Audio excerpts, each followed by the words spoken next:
আমি কই কি বলেন? কই হুজুর হ্যাঁ, আপনি প্রধান বিচারপতি একটা রাষ্ট্রের, এই জন্য আপনারে কোনো চার্জ করে নাই। আল্লাহু আকবার। তোকে উসমানী বলে আমি মজলিস শেষ কইরা যখন কোরআন শরীফটারে রাখছি, মনে হয় পৃথিবীর সবচেয়ে দামি জিনিস এক একজন শুয়া শুয়া দেখতেছি।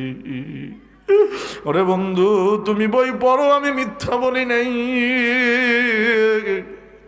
এবার তোকে উসমানী অভিমত পেশ করছে, কয় ভারত পাকিস্তান বাংলাদেশে কোরআনের আলেমদেরকে, হাফেজদেরকে কোরআন শরীফ রে একদম হাতের নাগালে পাওয়া যায়।